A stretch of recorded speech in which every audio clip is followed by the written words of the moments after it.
Hello my dear students, कैसे हो आप सभी। उम्मीद करती हूँ आप सभी बहुत अच्छे होंगे। और आज की वीडियो है हमारे 10th क्लास के स्टूडेंट्स के लिए, जिनका एक्सरसाइज 1.1 मैंने कंप्लीट करा दिया था। और आज है हमारा सेकंड डे और हमारा सेकंड एक्सरसाइज 1.2। उम्मीद करती हूँ मेरे बच्चों को एक्सरसाइज 1.1 बहुत अच्छे से समझ में आया होगा।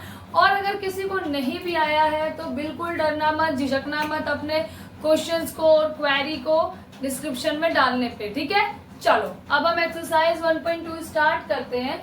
उससे पहले इसमें एक्सरसाइज में कुछ नहीं है, बस आपको जो है थ्योरेटिकली आपको ये प्रूव करना है कि जो इरैशनल नंबर्स है वो इरैशनल नंबर है, ठीक है। और जिन भी बच्चों को रैशनल, इरैशनल, रियल नंबर्स और होल नंबर्स, इन सब चीज़ों की जानकारी चाहिए, नॉलेज चाहिए, या किसी को नहीं आता है तो वो मेरी इस वीडियो पे आई बटन आ रहा है, उस पे जाके देख सकते हो।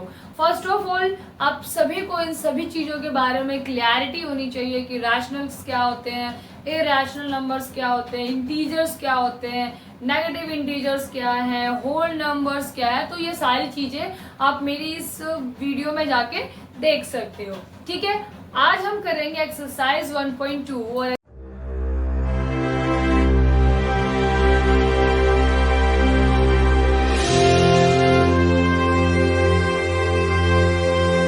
एक्सरसाइज 1.2 का फर्स्ट क्वेश्चन देखो क्या कहता है। फर्स्ट क्वेश्चन कहता है prove that √5 is irrational. Irrational numbers क्या होते हैं? जिनका जो HCF जो फैक्टर है वो सिर्फ एक ही होता है, मतलब या तो वो खुद से डिवाइड होगा या फिर 1 से डिवाइड होगा, बस। इसके अलावा उनका कोई भी फैक्टर नहीं होता है, जिनको हम को प्राइम फैक्टर कहते हैं, ठीक है। तो इस तरीके से हमें इस क्वेश्चन को सॉल्व करना है। देखो होता कुछ नहीं है, इनका पूरा सबका किसी भी तरीके का नंबर हो, सबका एक ही मेथड होता है जो मैं अभी आपको बताऊंगी, ठीक है। होता कुछ नहीं है, अभी आप देखोगे समझ जाओगे, बस वहां पे चेंजेस नंबर्स के होते हैं। बाकी सबका फुल फ्लेज एक मेथड होता है, एक तरीका होता है, उसी के अकॉर्डिंग आपको वो क्वेश्चन प्रोसीड करने होते हैं, ठीक है। तो देखो इस तरह के क्वेश्चन कैसे करेंगे। सबसे पहले हो तो हम कहेंगे लेट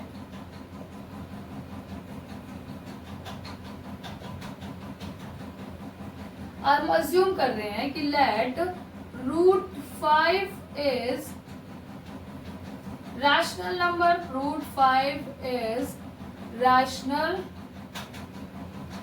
नंबर्स, ठीक है। √5 इज अ रैशनल नंबर। तो जब हमारा कोई भी रैशनल नंबर्स होता है उसको हम a/b की फॉर्म में लिख सकते हैं। जो भी नंबर्स जिनको हम a/b की p/q की फॉर्म में लिख सकते हैं वो रैशनल नंबर्स होते हैं, ठीक है। तो हमारा √5 इसका इक्वल होना चाहिए, जहां a एंड बी आर को प्राइम फैक्टर हो जाएगा, जिसका HCF क्या होता है? 1 होता है। मतलब ये या तो खुद से डिवाइड होंगे या सिर्फ 1 से डिवाइड होंगे, इसके अलावा इनका कोई भी को फैक्टर नहीं होता, कोई भी फैक्टर नहीं होता है, ठीक है। और B हमारा जो है 0 के इक्वल नहीं होगा। ऑब्वियस है, 0 के अगर इक्वल आ गया कोई भी नंबर जिसके अपोन में 0 आ गया तो वो जो नंबर है वो हमारे लिए क्या हो जाती है? नॉट डिफाइंड, ठीक है। तो ये हमने एक अजम्पशन कर ली।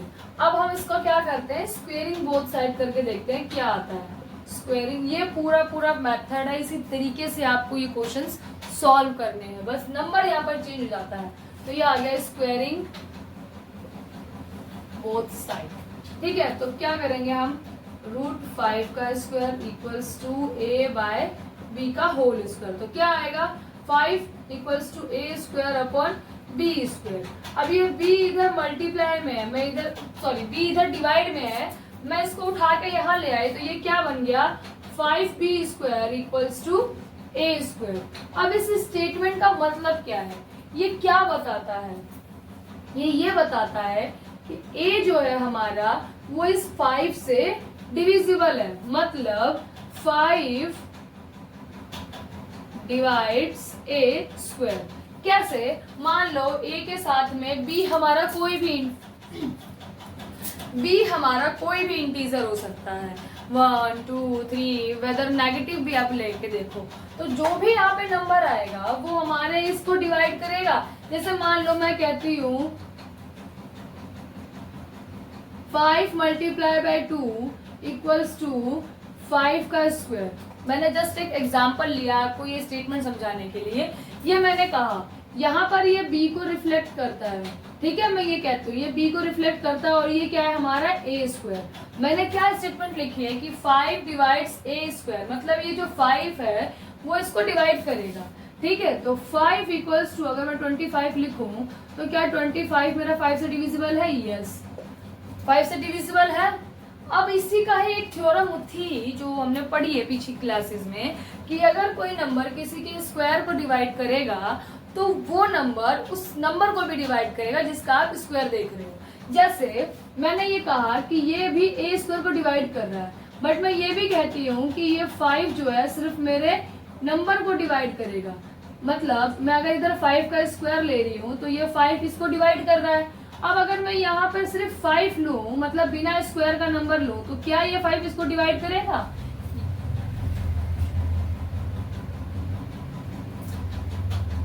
यस करेगा, देख रहे हो आप, करेगा, ठीक है। तो ये एक एग्जांपल के थ्रू मैंने आपको ये स्टेटमेंट समझाई है।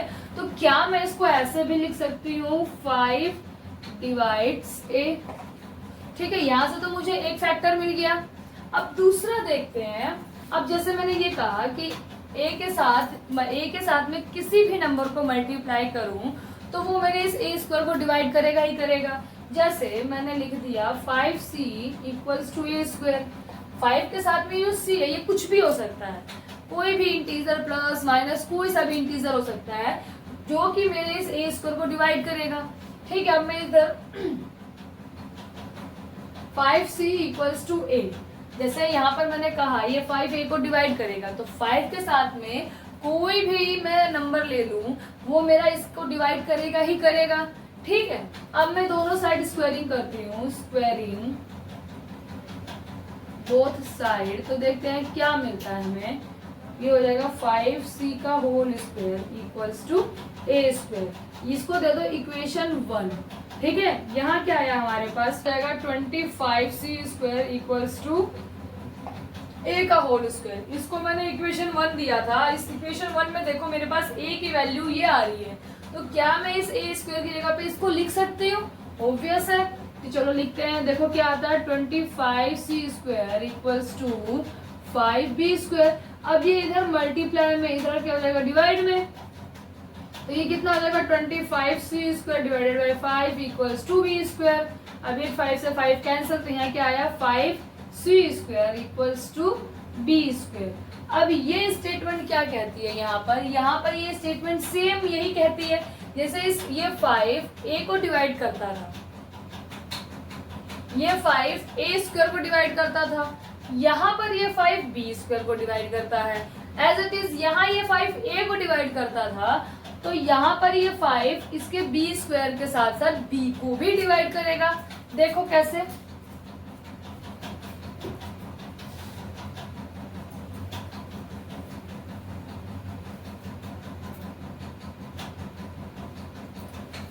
मैंने लिखा 5 divides b square, then also 5 divides b। तो देखो यहाँ से हमें क्या मिलता है, हमने यहाँ पर a और b को क्या माना था, को प्राइम फैक्टर। इसका मतलब a और b का कोई भी कॉमन फैक्टर नहीं हो सकता है सिवाय 1 को छोड़ के।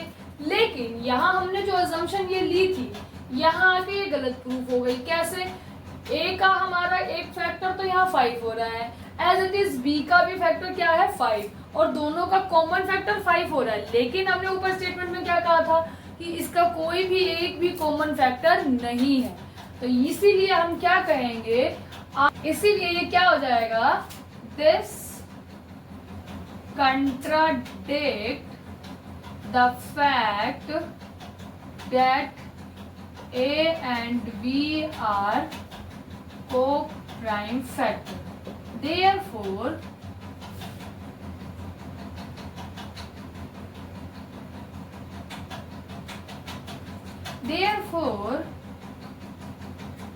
our assumption was wrong and therefore root 5 is irrational number। ठीक है, इस तरीके से आपको ये पूरा solution step by step exams में लिखना है, क्योंकि हर एक स्टेप्स के आपको मार्क्स मिलते हैं। करना कुछ नहीं है, हमें इसको रैशनल को रैशनल ही प्रूव करना है। जैसे आपको प्रूव करना है कि आपका नाम अगर सीता गीता है तो आप ही सीता गीता हो, बिल्कुल वही क्वेश्चन है। ठीक है, रूट 5 को हमने एक अजम्पशन ली कि रूट 5 क्या है, एक रैशनल नंबर है, और अगर ये रैशनल नंबर है तो ये a बाई बी की फॉर्म में लिखा जा सकता है। और मैंने क्या कहा, a और b क्या है, हमारा को प्राइम फैक्टर है। ठीक है, जिसका HCF कितना होता है, सिर्फ 1 होता है।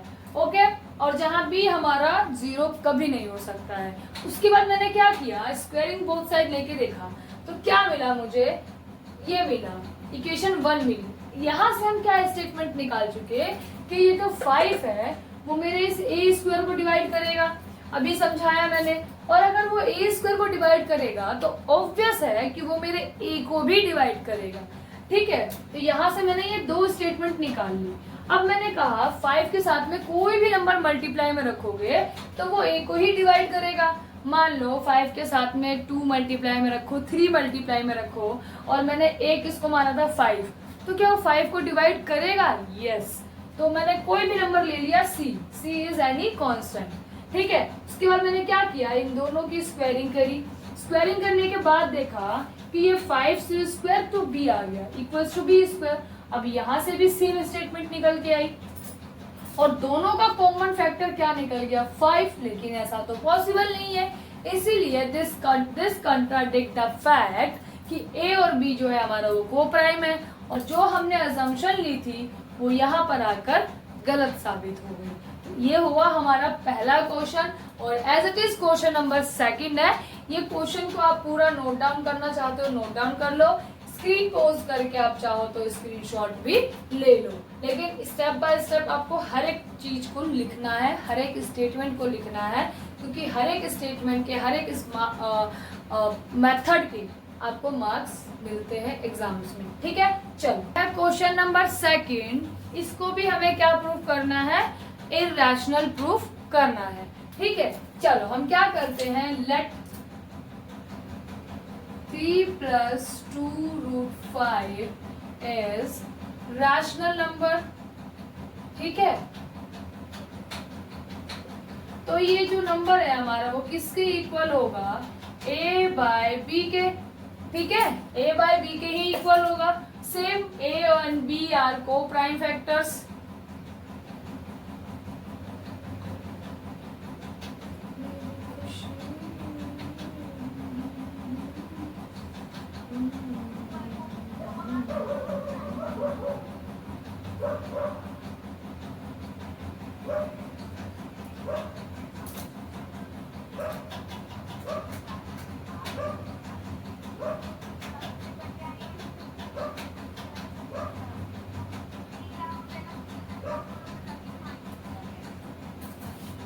A and B are co-prime। ठीक है, and B not equals to 0। अब हम क्या करते हैं, स्क्वेयरिंग। अब हम क्या करते हैं, ये इधर ये जो प्लस में है इसको उठा के इधर ले आओ, तो ये बना 2 √ 5 equals to a - 3 upon b। ये इधर मल्टीप्लाई में है तो इधर क्या हो जाएगा, डिवाइड में, तो ये बन गया √5 इक्वल्स टू a माइनस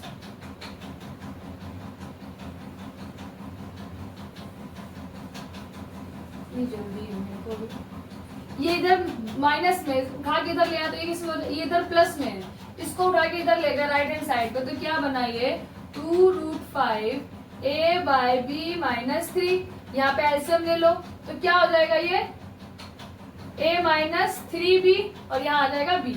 ये इधर मल्टीप्लाई में, इधर क्या हो जाएगा, डिवाइड में, तो ये हो जाएगा √5 equals to a - 3b upon 2b।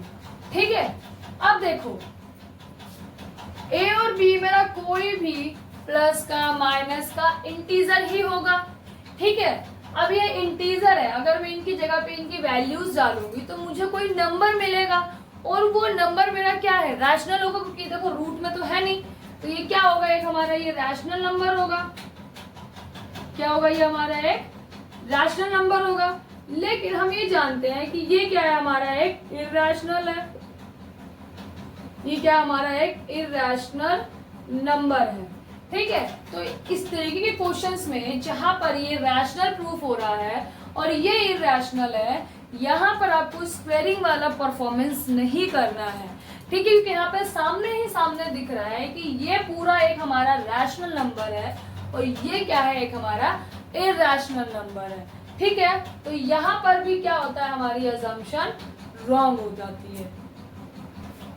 ठीक है, तो देखो जब ये हमारा एक साइड इरैशनल है, दूसरा रैशनल है, तो ये कभी भी सेम इक्वल नहीं हो सकते हैं। वही लिखा है मैंने, so we know that √5 is irrational, √5 is irrational है, therefore left hand side can not be equal to the right hand side.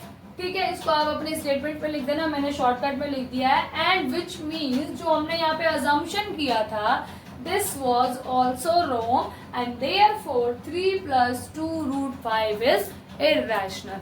बस इतना ही आपको इस तरीके के क्वेश्चंस में करना है। ठीक है, यहाँ क्वेश्चन नंबर 2 कंप्लीट होता है। अभी क्वेश्चन नंबर 3 का फर्स्ट पार्ट देखते हैं। 3 का फर्स्ट पार्ट देखो क्या है, 1/√2।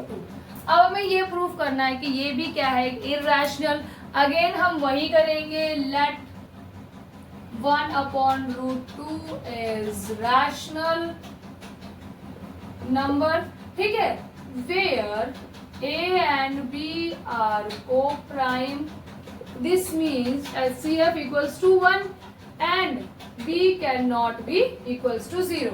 ठीक है, फिर उसके बाद 1/√2 किसके इक्वल हो जाएगा, A by B के, क्योंकि ये रैशनल नंबर्स है and rational number can be written down in the form of P by Q। ठीक है, ये हो गया। अब इनकी क्रॉस मल्टीप्लीकेशन करेंगे तो ये क्या होता है, B इक्वल्स टू √2A। फिर ये जो A है इधर मल्टीप्लाई में, इधर क्या जाएगा, डिवाइड में।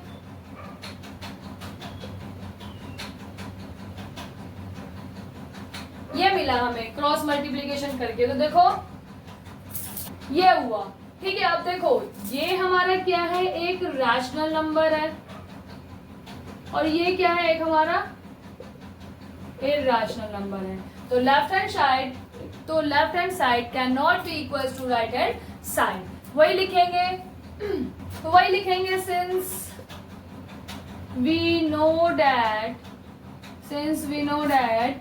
√2 is irrational number and therefore left hand side cannot be equals to right hand side, therefore which means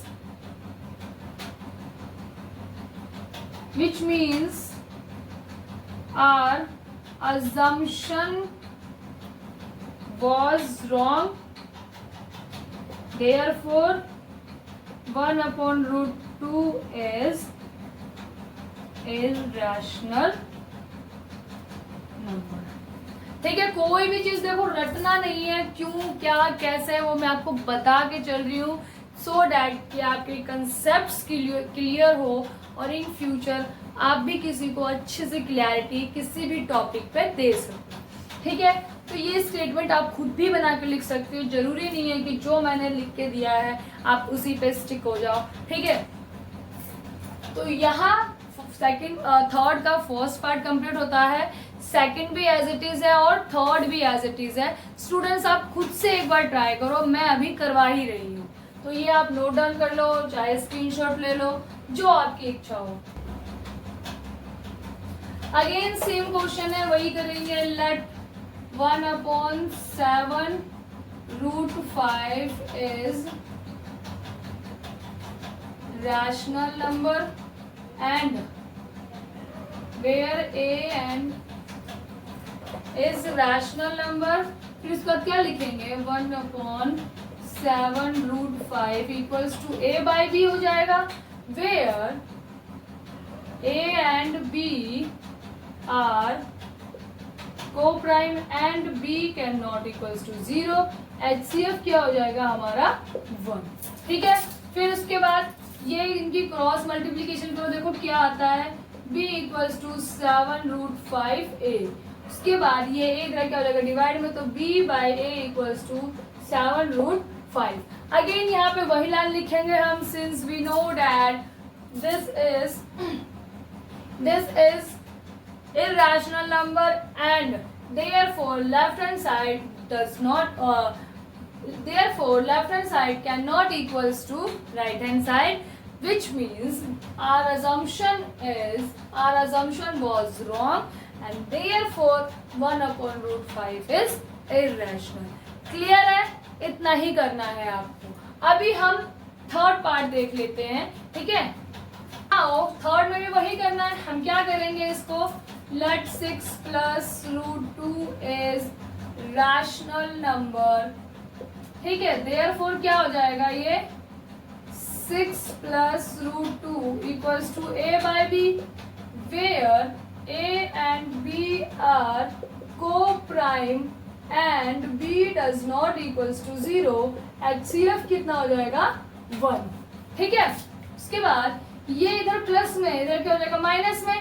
ठीक है, तो ये कितना हो जाएगा, √2 equals to a by B minus 6।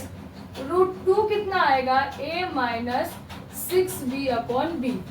बस यहाँ पर अगेन वी नो डैट ये जो है √2 हमारा क्या है, इरेशनल, और that's why left hand side can not be equals to right hand side. और फिर वही सारी कहानी आपको लिखनी है। तो यहाँ पर मेरे 10th स्टूडेंट्स के लिए एक्सरसाइज 1.2 कंप्लीट होता है और इसी के साथ हमारा चैप्टर नंबर फर्स्ट भी कंप्लीट होता है। जिन स्टूडेंट्स को सेकंड चैप्टर के अलावा कोई और क्वेश्चंस चाहिए या फिर कोई और चैप्टर चाहते हैं कि स्टार्ट हो, तो प्लीज मेरे कमेंट सेक्शन में बताना, फिर मैं वही चैप्टर पहले लूंगी, अदरवाइज मैं सेकंड चैप्टर स्टार्ट कराऊंगी नेक्स्ट वीडियो में। ठीक है, तब तक के लिए इन क्वेश्चंस को कीजिए और मेरे साथ मेरे इस चैनल पर बने रहिए।